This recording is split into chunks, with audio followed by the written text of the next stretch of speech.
Unknown. Henderson Field, Guadalcanal, 2200 hours. In the suffocating darkness of the Solomon Islands, Private Robert Youngdeer of the 164th Infantry Regiment checks his M1 Garand rifle one final time. His unit had arrived on the island just 11 days earlier, on October 13th, becoming the first US Army formation to engage in offensive operations against the Japanese. Now, in positions alongside Marines still armed with bolt-action Springfield rifles, the soldiers of the 164th grip their semi-automatic weapons, 8 rounds loaded in each en-bloc clip. Through the oppressive humidity and the cacophony of nocturnal insects comes a sound that freezes the blood of every American soldier. Thousands of Japanese troops beginning their charge, screaming banzai and totsugeki at the top of their lungs. Among the attacking force, Lieutenant Kenji Yamamoto of the 29th Infantry Regiment leads his platoon forward, his Type 38 Arisaka rifle, with its exceptionally long 31.4-inch barrel, proving unwieldy in the dense undergrowth. The 5-round internal magazine has been loaded with 6.5 by 50mm Arisaka rounds, each one requiring him to work the bolt action to chamber, up, back, forward, down.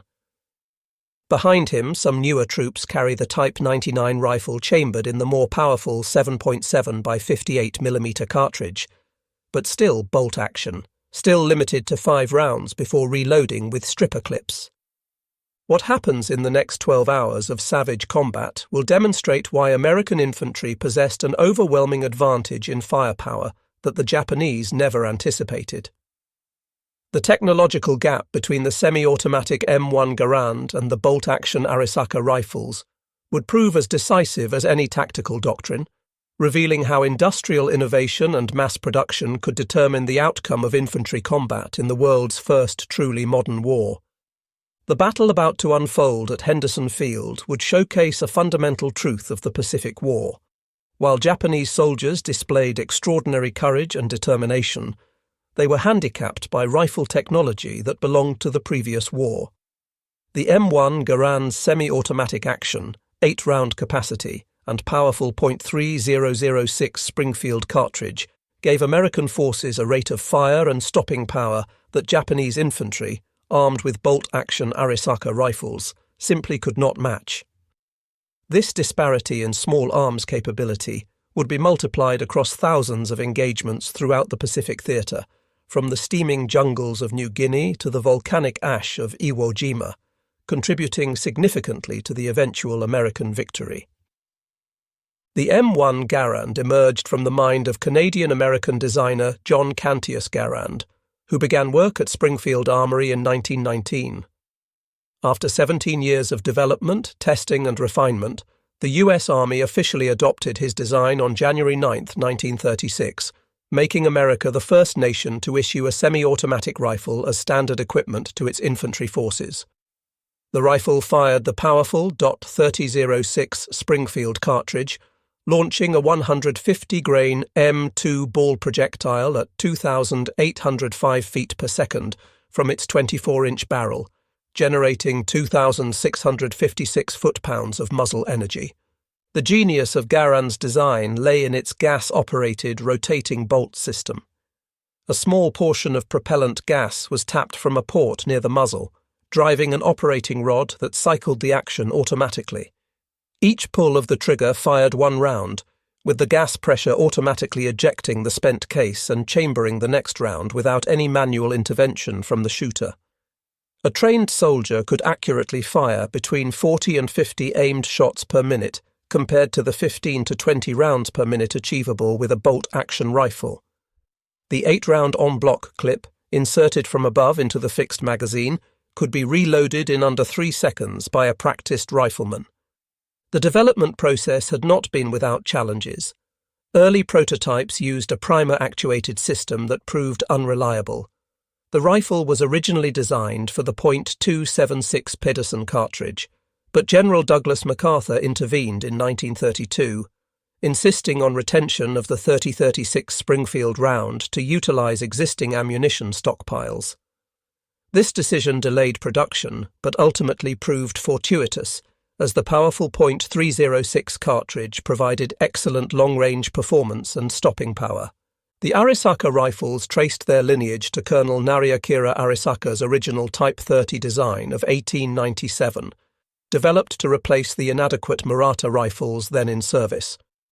By World War II, Japanese forces primarily fielded two variants, the Type 38, adopted in 1905, and the Type 99, introduced in 1939, 2599th year of the Japanese calendar. The Type 38 fired the 6.5 by 50 mm semi-rimmed cartridge with a 139-grain bullet at 2,500 feet per second, generating approximately 1,650 foot-pounds of muzzle energy. The Type 99 used the more powerful 7.7 by 58 mm cartridge, firing a 182-grain bullet at 2,400 feet per second, with 2,300 foot-pounds of energy. Both Arisaka variants were bolt-action rifles with 5-round internal magazines, loaded via 5-round stripper clips. The Type 38's exceptional 31.4-inch barrel length made it one of the longest infantry rifles ever fielded, contributing to excellent long-range accuracy, but proving extremely cumbersome in jungle combat, where engagement distances rarely exceeded 100 yards. The Type 99, with its shorter 25.9-inch barrel, was more manageable, but arrived too late to fully replace the Type 38 in service. The Arisaka action itself was remarkably strong. Post-war testing proved it stronger than the American Springfield, British Lee Enfield, or German Mauser actions. The rifles featured an innovative safety mechanism that could be operated silently, and the bolt design incorporated a gas escape system to protect the shooter in case of a ruptured cartridge case. However, these engineering achievements could not overcome the fundamental limitation of manual bolt operation in an era of increasing firepower. The industrial disparity between America and Japan became starkly apparent in rifle production figures. Between 1936 and 1945, American factories produced approximately 5.4 million M1 Garand rifles. Springfield Armory led production with 3.5 million rifles, while Winchester Repeating Arms Company contributed 513,880 rifles. International Harvester and Harrington and Richardson would add additional production during the Korean War. Peak production at Springfield Armory reached 1,000 rifles per day by January 1944, with Winchester achieving 600 rifles daily at their height. This massive output ensured that virtually every American infantry soldier and Marine in the Pacific carried the semi-automatic rifle by mid-1943. The U.S. military's allocation system prioritized combat units, with the Marine Corps receiving 22,000 M1 Garands per month in early 1943, despite their initial reluctance to adopt the rifle. By the end of fiscal year 1942, the Marine Corps possessed 62,886 M1 Garands, though not all had reached frontline units. Japanese production presented a starkly different picture. From 1905 to 1945, Japan manufactured approximately 3 million Type 38 rifles across multiple arsenals, including Koishikawa, later Tokyo, Kokura, Nagoya, and Mukden Arsenal in occupied Manchuria. Type 99 production from 1939 to 1945 reached roughly 3.5 million units, manufactured at 9 different arsenals, including 2 outside Japan proper, Mukden in Manchukuo and Jinsen in Korea. Despite these substantial numbers totaling over 6 million rifles, Japan never achieved the production rates necessary to fully modernize their infantry arms. Many second-line troops, garrison forces, and naval infantry units still carried Type 38 rifles at war's end, creating logistics complications with 2 different ammunition types in use. American M1 Garand production maintained remarkably consistent quality throughout the war. Springfield Armory's quality control procedures rejected any rifle that failed to group within 5 inches at 100 yards. Interchangeability of parts between rifles from different manufacturers was strictly enforced through detailed specifications and gauging requirements. A damaged M1 Garand could be repaired in the field using parts salvaged from other rifles, regardless of manufacturer. The adoption of improved heat treatment processes in 1942 actually increased receiver strength over pre-war production. The finishes evolved for practicality rather than economy. The switch from blued steel to parkerizing improved corrosion resistance in tropical environments. Walnut stocks gave way to birch and other hardwoods due to walnut shortages, but functionality never suffered. Late-war simplifications included stamped trigger guards replacing milled ones, but these changes were thoroughly tested to ensure reliability. Japanese manufacturing quality, conversely, deteriorated markedly as the war progressed. Early Type 99 rifles featured remarkable innovations: chrome-lined barrels, actually the first military rifle with this feature, anti-aircraft sights with folding arms for leading aerial targets, dust covers to protect the action, and integral wire monopods for stability. The finish was a deep blue, and stocks were made from quality Japanese hardwood with precise inletting. By 1944, these refinements had vanished under production pressure and material shortages.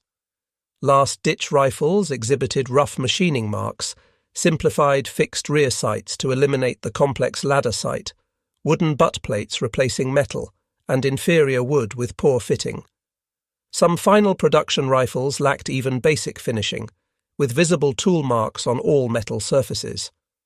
The chrome lining disappeared as chromium became scarce, monopods were eliminated, and even the imperial chrysanthemum marking became crudely stamped rather than precisely rolled. The M1 Garand's semi-automatic action provided multiple tactical advantages beyond simple rate of fire. After each shot, the soldier maintained his sight picture and cheek weld, while the rifle automatically cycled. This meant faster target reacquisition and more accurate follow-up shots.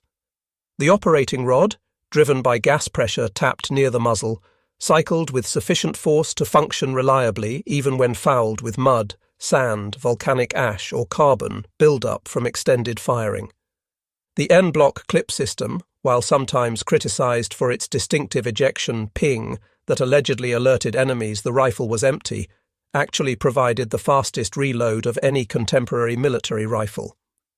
A trained soldier could reload in under 3 seconds, versus 5 to 7 seconds for a skilled user working with stripper clips on a bolt-action rifle.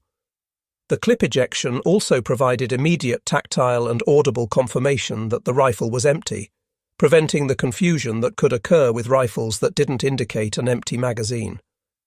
The M1's weight of 9.5 pounds, while heavy by modern standards, helped manage the substantial recoil of the .3006 cartridge, enabling rapid, accurate follow-up shots.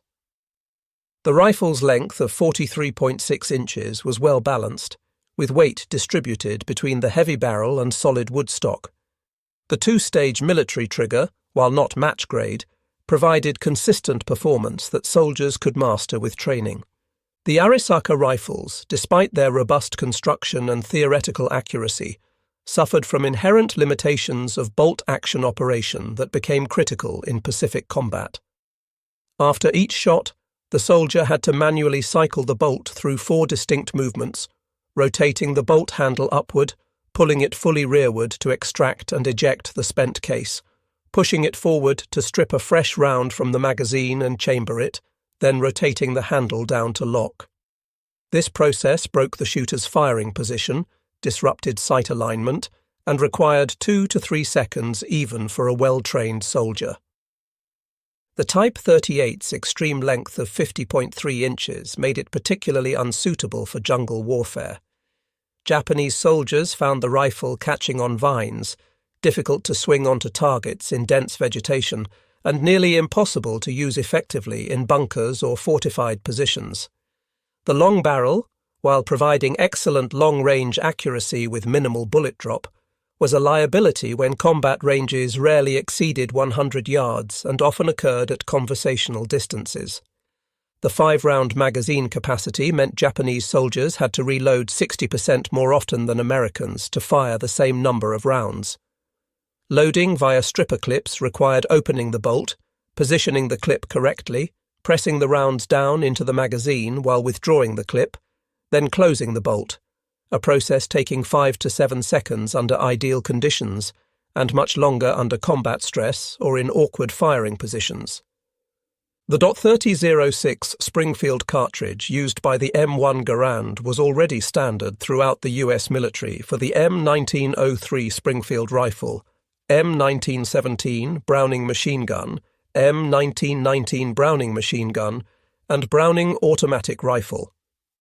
This commonality simplified logistics immensely. A single ammunition type could supply rifles, automatic rifles, and machine guns. The cartridge's rimless design fed reliably from clips, belts, and magazines. American ammunition production was staggering. The Lake City Army ammunition plant alone could produce 200 million rounds annually by 1943. Frankfurt Arsenal, Denver Ordnance Plant, and other facilities added hundreds of millions more rounds. Quality control ensured consistent ballistics. M2 ball ammunition maintained a velocity variation of less than 40 feet per second between lots. Japanese forces faced a more complex ammunition situation. Units equipped with Type 38 rifles required 6.5 by 50 mm semi-rimmed ammunition, while those with Type 99s needed 7.7 by 58 mm rounds. The 6.5 mm round, while generating less recoil and allowing soldiers to carry more ammunition, proved inadequate against covered positions and lacked stopping power. The 7.7 mm round addressed these deficiencies but created a dual supply requirement. This 2-caliber system created persistent logistics problems. Documented instances include the 23rd Infantry Regiment on Guadalcanal receiving 7.7 mm ammunition for their Type 38 rifles, rendering both weapons and ammunition useless. Similar mix-ups occurred during the Philippines campaign and on isolated island garrisons. The semi-rimmed design of the 6.5 mm cartridge occasionally caused feeding problems in tropical conditions where ammunition became corroded. When the U.S. Army's 164th Infantry Regiment, a North Dakota National Guard unit, arrived at Guadalcanal on October 13, 1942, they brought with them something the Marines desperately wanted: M1 Garand rifles. The Marines, still armed primarily with M1903 Springfield bolt-action rifles, watched with a mixture of envy and skepticism as the Army soldiers unloaded their semi-automatic weapons. During the climactic battle for Henderson Field on October 24 to 25, 1942, the advantages became undeniably clear. Staff Sergeant Mitchell Page, though a Marine armed with a machine gun rather than a rifle, fought alongside soldiers of the 164th and witnessed their firepower firsthand. Private First Class James Cass of Company M, 164th Infantry, later recalled, "The Japs came at us in waves, barely visible in the darkness except for the glint of their bayonets. With our Garands, we could put 8 rounds into them before they covered 30 yards. Each man was like a machine gun section. We'd fire, the rifle would cycle itself, and we'd fire again. No working a bolt, no breaking our sight picture.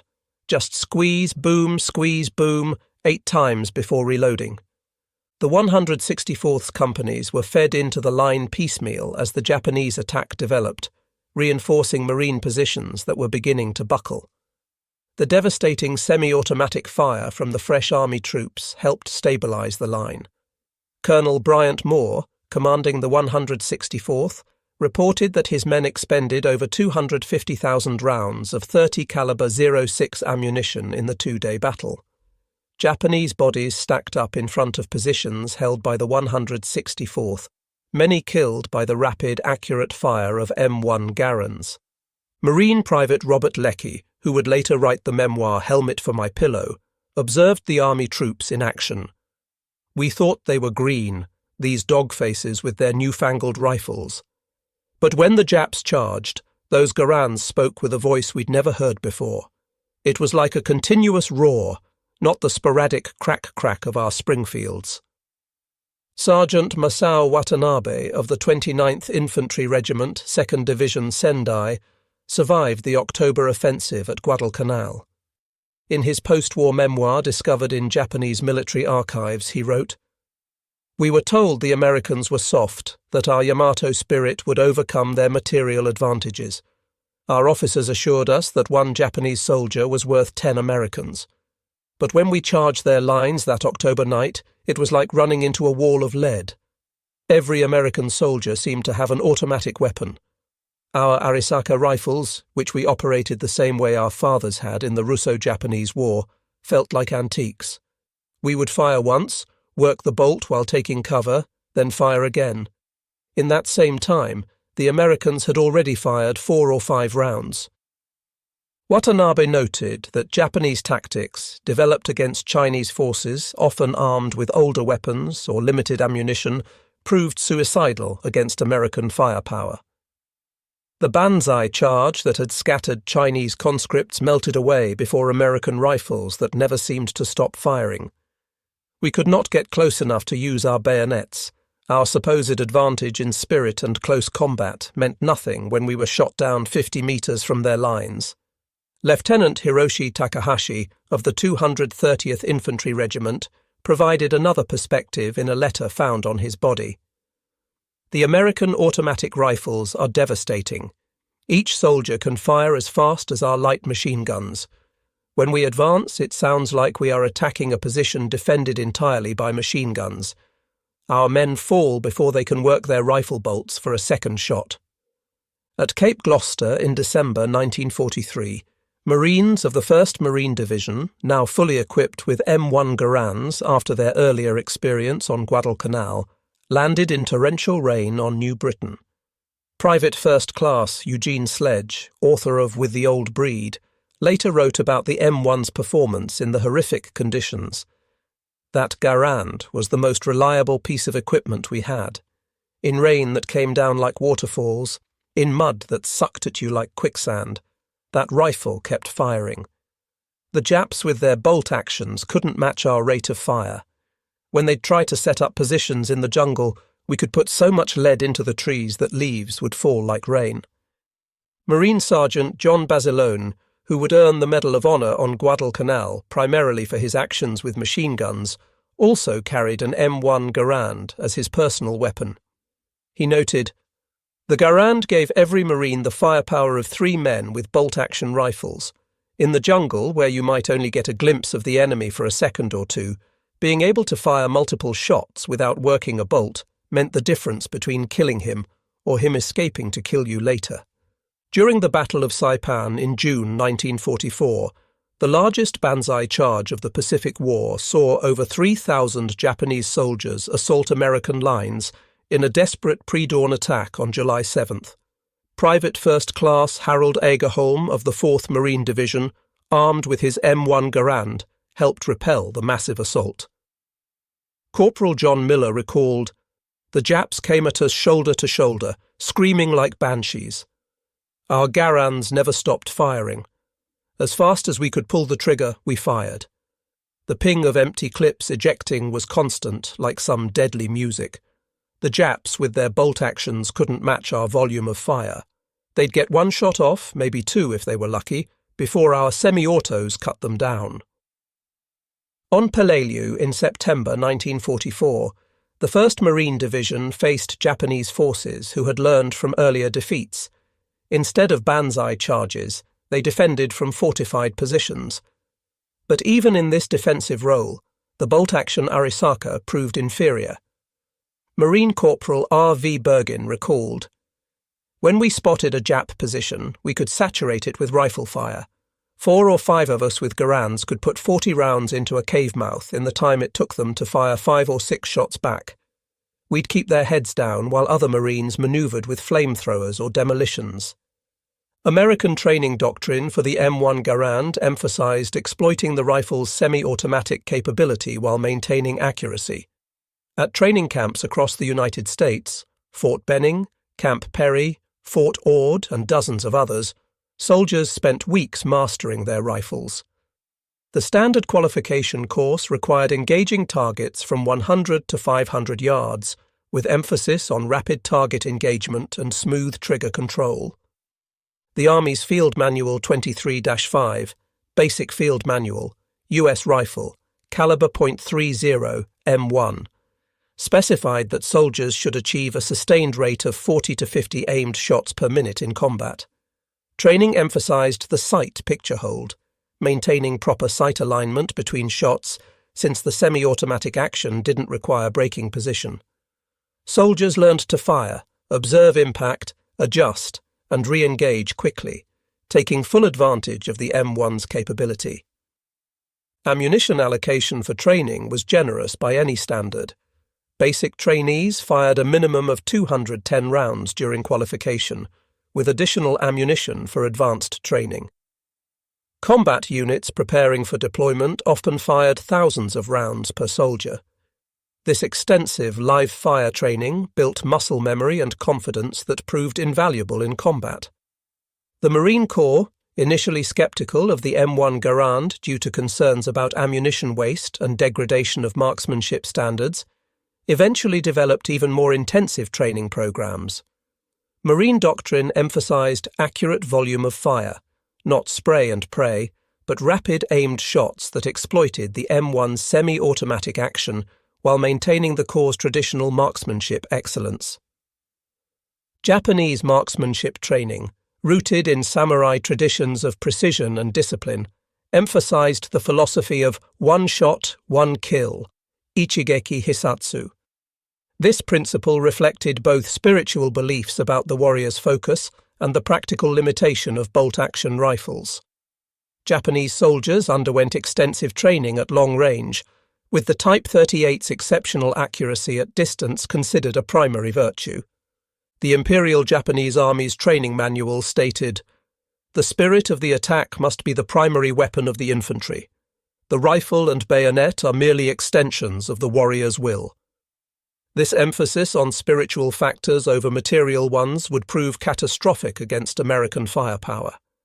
Japanese soldiers trained extensively in bayonet fighting, with daily practice in kata-like movements. The Type 38's exceptional length made it superior to most rifles in bayonet fighting, in theory. However, Pacific combat rarely offered the clear long-range shots for which Japanese soldiers had trained. The jungle terrain of Guadalcanal, New Guinea, and other battlefields limited visibility to mere yards. The banzai charges that had succeeded against poorly equipped Chinese forces or colonial troops met devastating failure against semi-automatic rifle fire. The sound of massed M1 Garand fire became a psychological weapon in itself.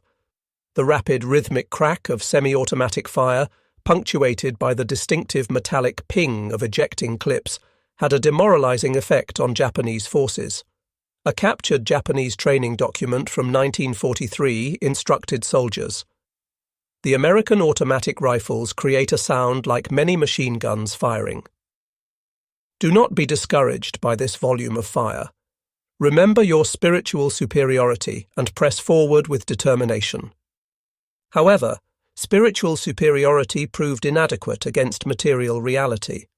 Japanese soldier Yukio Nakamura, captured on Saipan, told interrogators, "We were told Americans were cowards who relied on machines instead of warrior spirit. But their rifles that fired without stopping. It was like fighting against a machine, not men. Our officers told us to charge with our bayonets, but we were cut down before we could get close enough to use them." Conversely, American troops gained immense confidence from their firepower advantage.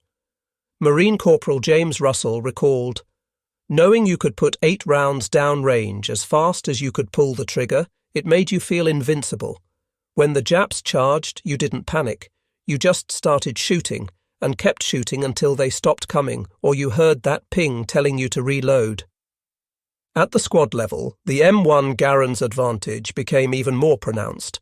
An American rifle squad of 12 men, armed with 10 M1 Garands and 2 Browning automatic rifles, could deliver 400 to 500 aimed rounds per minute in sustained fire.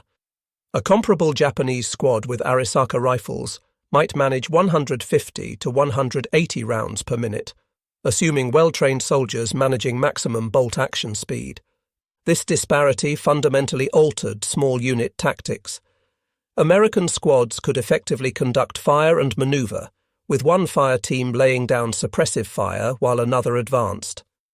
The volume of accurate semi-automatic fire could keep enemy heads down, allowing American forces to close with and destroy Japanese positions. Japanese squads, limited by their bolt-action rifles, struggled to generate sufficient suppressive fire while maintaining mobility. At company level, typically 200 men, the difference became overwhelming. An American rifle company could deliver devastating defensive fire against Japanese attacks. During the October 24th to 25th Battle for Henderson Field, companies of the 164th Infantry Regiment demonstrated this capability. Company G, 164th Infantry, reported expending 30,000 rounds of 30-06 ammunition in one night of fighting, an average of 150 rounds per man, while suffering only light casualties. The mathematics were inexorable. A Japanese battalion of 800 men conducting a banzai charge faced American companies capable of putting 8,000 aimed rounds downrange per minute. Even accounting for darkness, confusion, and fear, the volume of semi-automatic fire created kill zones that human courage alone could not overcome. The M1 Garand's superiority contributed directly to the success of American island-hopping strategy. American forces could land on Japanese-held islands confident in their ability to establish and hold beachheads against counterattacks. The firepower of M1-equipped infantry meant smaller forces could hold larger perimeters, allowing rapid build-up of forces for breakout operations. On island after island, Tarawa, Kwajalein, Eniwetok, Saipan, Guam, Peleliu, Iwo Jima, Okinawa, the pattern repeated. Japanese forces, unable to match American firepower, resorted to increasingly desperate tactics. Banzai charges gave way to defense in depth, but even in fortified positions, the slow rate of fire from bolt-action rifles meant Japanese soldiers could rarely exploit opportunities when Americans exposed themselves during assault. The Japanese military's retention of bolt-action rifles stemmed significantly from their victory in the Russo-Japanese War of 1904 to 1905. In that conflict, Japanese infantry armed with Type 30 and Type 35 Arisaka rifles had defeated Russian forces through superior training, discipline, and tactical innovation. The Battle of Mukden and the Siege of Port Arthur seemed to validate the supremacy of Japanese warrior spirit over material factors. This success, however, created institutional blindness to technological change. The Japanese military establishment, dominated by officers who revered the Russo-Japanese War as Japan's coming of age as a great power, failed to recognize that warfare had fundamentally changed. World War I had demonstrated the dominance of firepower over elan, but Japan, not having participated significantly in that conflict, failed to internalize its lessons. The American adoption of the M1 Garand reflected hard-learned lessons from World War I. General John J. Pershing, commander of the American Expeditionary Force, had witnessed the devastating effect of automatic weapons in France. In 1918, he specifically called for development of a semi-automatic rifle, stating, "The soldier who can deliver the most accurate fire in the shortest time will dominate the battlefield of the future." This requirement launched the development process that would culminate in the M1 Garand.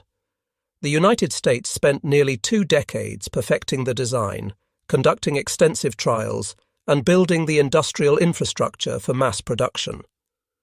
By 1936, when the M1 was adopted, America had created not just a superior rifle, but an entire system for producing, maintaining, and supplying it. The Japanese did eventually recognize the need for semi-automatic rifles. Development of indigenous designs began in the 1930s, including the Type Co rifle designed by Kijiro Nambu and several gas-operated prototypes. However, these efforts received low priority, with resources directed toward aircraft, naval vessels, and other programs deemed more critical. Most tellingly, when the Japanese finally attempted to copy the M1 Garand as the Type 4 rifle, often mistakenly called Type 5, they managed to produce only 250-part sets with approximately 100 to 125 rifles actually assembled before war's end. The Type 4 chambered for 7.7mm Japanese ammunition and fed from a 10-round internal magazine loaded with two 5-round stripper clips, proved that Japan understood the M1's advantages but lacked the industrial capacity for mass production. The mathematics of firepower revealed an overwhelming American advantage. The M1 Garand firing M2 ball ammunition delivered 2,656 foot-pounds of energy at the muzzle. With a trained soldier firing 40 rounds per minute, this translated to 106,240 foot-pounds of energy delivered per minute. A bolt-action Type 99 Arisaka, firing the 7.7mm round with 2,300 foot-pounds per shot at a practical rate of 15 rounds per minute, delivered only 34,500 foot-pounds per minute, less than one-third the M1's energy output. The 30.06 Springfield's trajectory, while having more drop than the 6.5mm Arisaka at extreme range, proved superior at typical Pacific combat distances. At 300 yards, an unusually long engagement distance in jungle warfare, the .306 dropped 13.5 inches from line of sight while retaining 1,900 foot-pounds of energy, sufficient to penetrate multiple layers of jungle vegetation and still incapacitate enemy soldiers. The 6.5mm Arisaka, while dropping only 11 inches at the same range, retained only 1,100 foot-pounds of energy, often insufficient to penetrate cover. U.S. Army ordnance tests conducted at Aberdeen Proving Ground in 1940 quantified the M1's advantage. In controlled trials, soldiers with M1 Garands consistently achieved 24 aimed shots per minute at 200 yards with 90% hits on man-sized targets. Soldiers with M1903 Springfields, functionally identical to Arisaka operation, managed only 10 aimed shots with 85% accuracy. In rapid-fire scenarios simulating response to sudden attack, M1-equipped soldiers could engage 3 separate targets in the time bolt-action users engaged one. Further testing examined sustained fire over longer periods. After 5 minutes of continuous firing, M1-equipped soldiers maintained 80% of their initial rate of fire, while bolt-action users dropped to 60% due to fatigue from working the bolt. The M1's semi-automatic operation required only trigger finger movement, while bolt-action operation demanded gross motor movements of the entire arm and shoulder. Combat statistics from Pacific battles revealed telling patterns. At Guadalcanal, Army units equipped with M1 Garands expended an average of 150 to 200 rounds per man per day of heavy combat.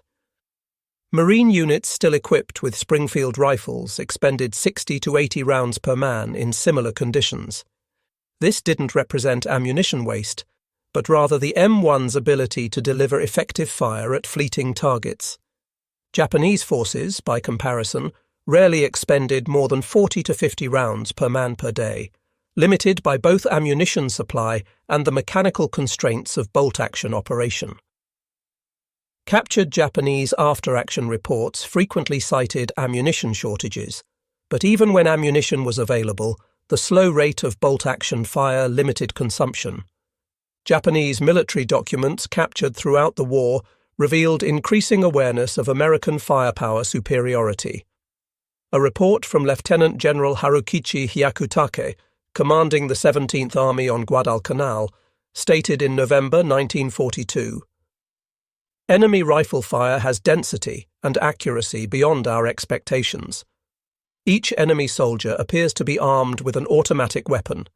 Our forces cannot achieve fire superiority even with numerical advantage. Recommend emphasis on night operations and infiltration tactics to negate enemy firepower advantage." By 1944, Japanese tactical doctrine had evolved to acknowledge American material superiority. The instructions for the decisive battle, issued to defenders of the Mariana Islands, stated, "The enemy's automatic rifles and machine guns create an impenetrable wall of fire during daylight. All attacks must be conducted at night or under cover of adverse weather. Daytime movement invites annihilation." Lieutenant General Tadamichi Kuribayashi, the brilliant defender of Iwo Jima, wrote in January 1945, "The American automatic rifles are remarkable weapons. Each soldier possesses firepower equal to 3 or 4 of our riflemen. We must not waste lives in futile banzai charges against such firepower. Instead, we will make them pay for every metre of ground from fortified positions." His defensive strategy, avoiding suicidal charges in favour of defence in depth, prolonged the battle, but could not overcome American material superiority. The Japanese made several attempts to increase infantry firepower.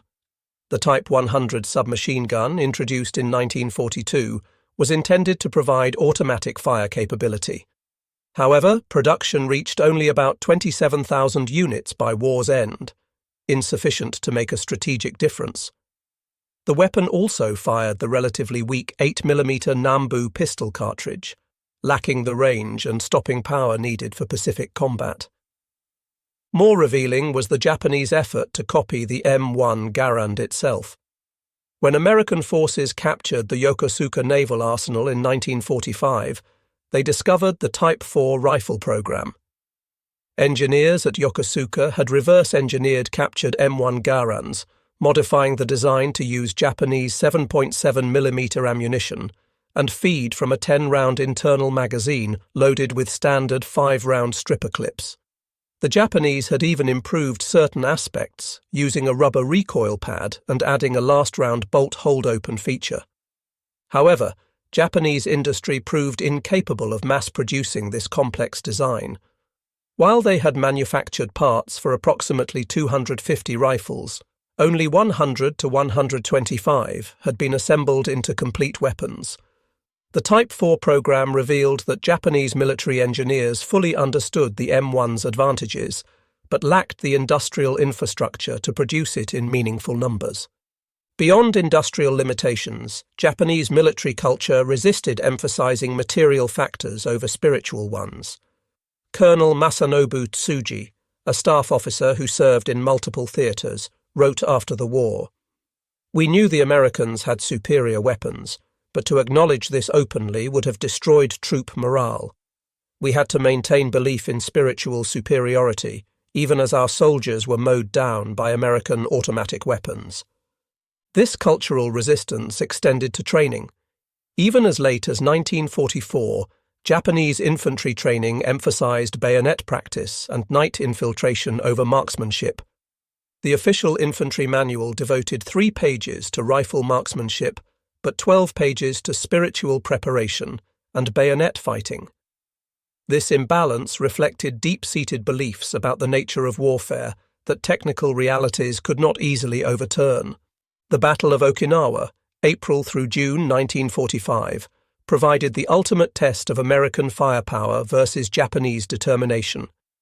Here, on Japan's doorstep, 180,000 American troops faced 120,000 Japanese defenders in what would become the bloodiest Pacific battle.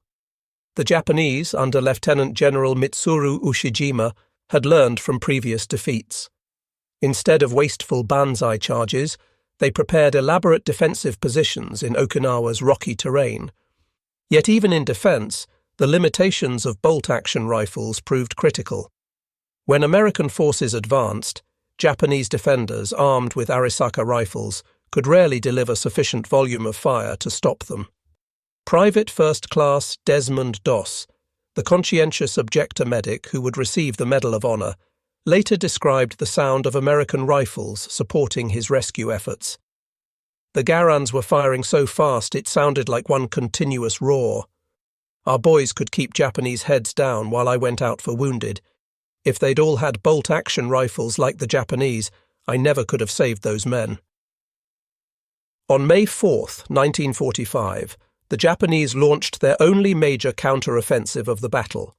5,000 Japanese soldiers attacked American lines in a coordinated assault designed to break through to the American rear areas. The attack began at 0430 hours with the largest artillery barrage Japanese forces had managed in the Pacific War, 12,000 rounds in 30 minutes.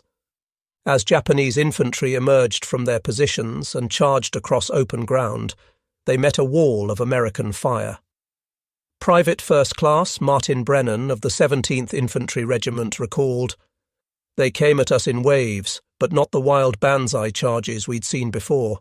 These were organised attacks with fire support, but our Garands never stopped firing. 8 shots, ping, reload, 8 more shots. The noise was incredible.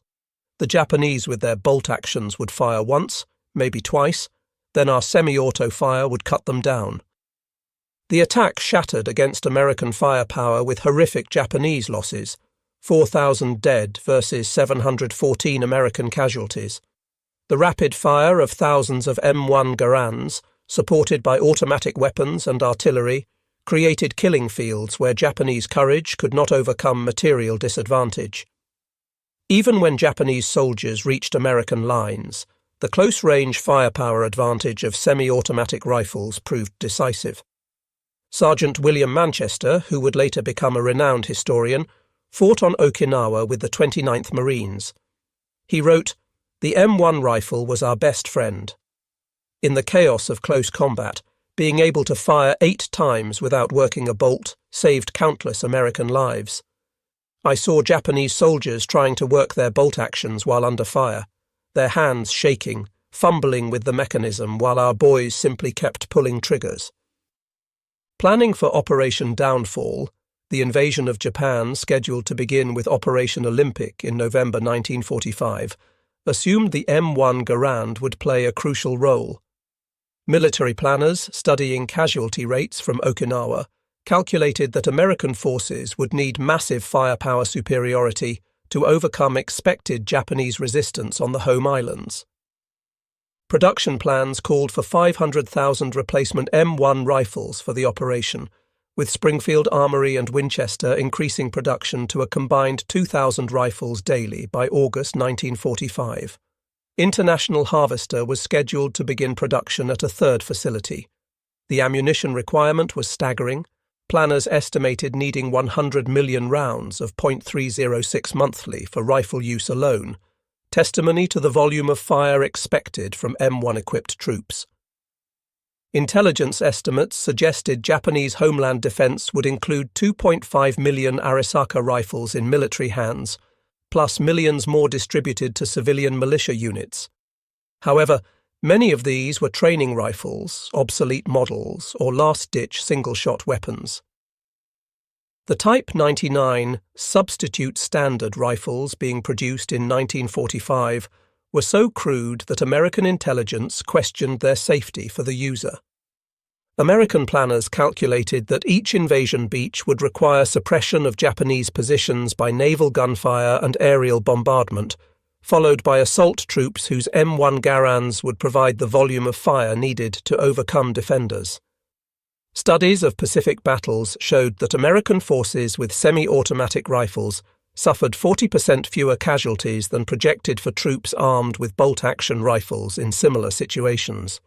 The Japanese, recognizing their firepower disadvantage, planned to rely on suicide tactics, using civilians as human shields, and close-quarters combat in urban areas where rifle advantages would be minimized.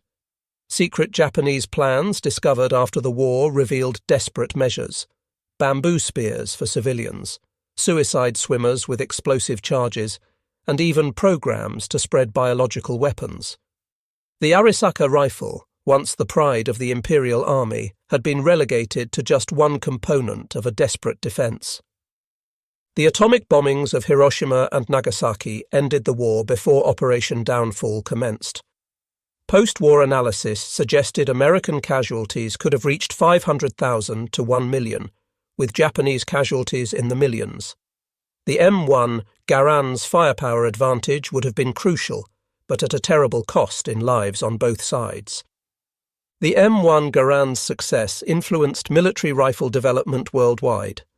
The Soviet Union, which had struggled with limited production of its SVT-40 semi-automatic rifle during World War II, developed the SKS carbine directly influenced by captured M1 Garands. China's Type 56 carbine was essentially a copy of the Soviet SKS. France developed the MAS-49, taking lessons from both the M1 Garand and their own pre-war semi-automatic experiments. Even Britain, traditionally conservative in small arms adoption and satisfied with their Lee-Enfield rifles during the war, began developing semi-automatic rifles immediately post-war.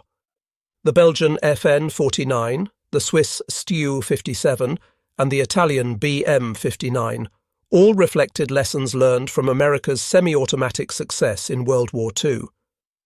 The M1 Garand continued serving through the Korean War, where it again proved superior to bolt-action rifles used by Chinese and North Korean forces in the early stages of that conflict. American forces in Korea, armed with M1 Garands and supported by automatic weapons, repeatedly stopped massive Chinese human wave attacks reminiscent of Japanese banzai charges. The rifle served until gradually replaced by the M14 in the late 1950s and early 1960s. In a remarkable historical irony, the United States equipped the newly formed Japanese self-defense forces with M1 Garand rifles in the 1950s. Japanese soldiers who had faced the weapon now trained with it, experiencing firsthand the firepower advantage their predecessors had faced. The JSDF received approximately 150,000 M1 Garands through American military assistance programs. Japanese veterans interviewed in the 1960s consistently cited American firepower, particularly the M1 Garand, as a decisive factor in their defeat. Saburo Sakai, Japan's leading surviving fighter ace, stated, "We could match American courage, we could match American tactics, but we could never match American firepower. Every GI with his automatic rifle was worth 3 of our soldiers." Today, both the M1 Garand and Arisaka rifles are highly sought after by collectors, though for different reasons. The civilian marksmanship program has sold over 500,000 surplus M1 Garands to American citizens since its inception, making it one of the most common military collectibles. The rifle's distinctive ping has become iconic in popular culture, featured in countless war films, television shows, and video games. The M1's reputation as the greatest battle implement ever devised, General Patton's famous assessment, remains unchallenged among World War II infantry weapons. Modern shooting competitions still feature M1 Garand matches, with the rifle proving remarkably accurate even by contemporary standards. Japanese Arisaka rifles, particularly those with intact imperial chrysanthemum markings, are prized collectibles. The chrysanthemum, symbol of the emperor, was typically ground off rifles before surrender, making intact examples rare and valuable. Modern testing has proven the Arisaka action to be exceptionally strong, stronger even than the Mauser or Springfield actions. But this strength could not overcome the fundamental disadvantage of bolt-action operation. Interestingly, both rifles have seen combat in the 21st century. M1 Garands have appeared in conflicts in the Middle East, supplied decades ago through military aid programs. Arisaka rifles have been documented in use by insurgent forces in Afghanistan and Myanmar, testament to the durability of the design even if tactically obsolete. On that October night at Henderson Field in 1942, as Private Robert Youngdeer of the 164th Infantry Regiment and thousands of other American soldiers demonstrated the devastating effectiveness of semi-automatic rifle fire, they were proving a fundamental truth of modern warfare. Technological superiority, backed by industrial production, could determine the outcome of battle regardless of human courage or determination. The M1 Garand delivered 40 to 50 aimed shots per minute versus the Arisaka's 15 to 20, 8 rounds before reloading versus 5. Semi-automatic operation versus manual bolt manipulation. Weight of fire that could stop a banzai charge in its tracks versus single shots that required breaking sight picture to chamber the next round. These mathematical realities, multiplied across millions of individual firefights from Guadalcanal to Okinawa, helped determine the Pacific War's outcome. Lieutenant Kenji Yamamoto, who led that charge on October 24, 1942, with his Type 38 Arisaka, did not survive to see the dawn. His rifle, with its exceptional accuracy and admirable construction, its smooth bolt action and strong receiver, could not overcome the wall of semi-automatic fire that met his attack. Found after the battle, his weapon had 3 rounds remaining in the magazine. He had managed to fire only twice while advancing 100 yards under the concentrated fire of M1 Garands.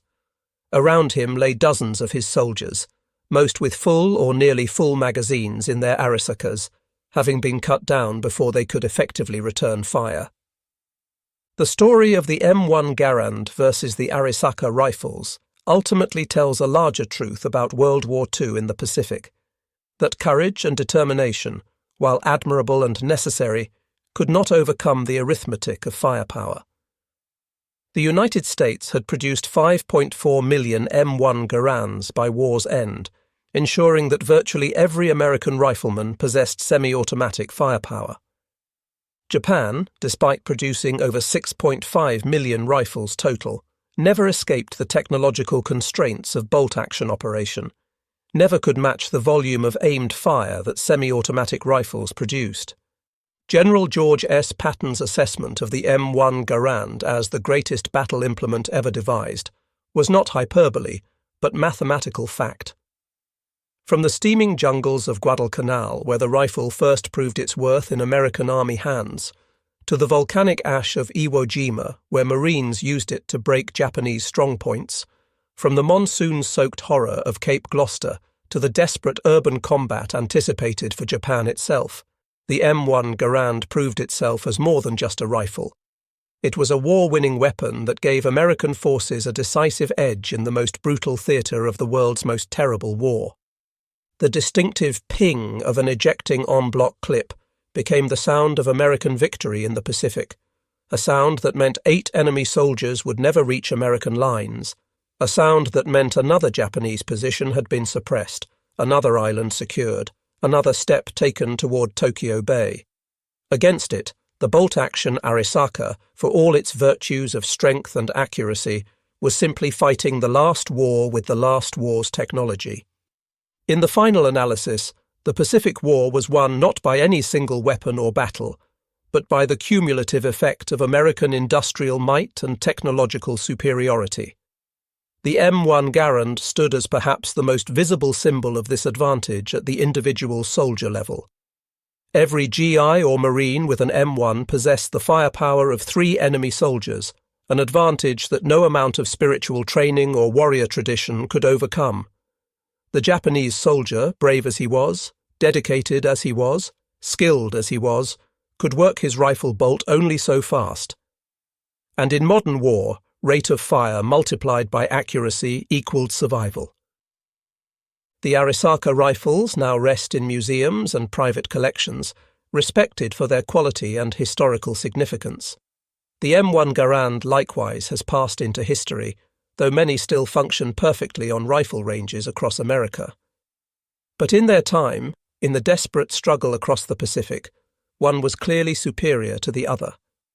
The semi-automatic rifle had made every American soldier a base of fire unto himself, and that advantage, multiplied across the vast expanses of the Pacific theatre, helped ensure Allied victory. The last word belonged not to courage or spirit, but to the mechanical precision of gas-operated semi-automatic fire. 8 rounds, 1 pull of the trigger each, before that distinctive ping announced it was time to reload and continue the fight.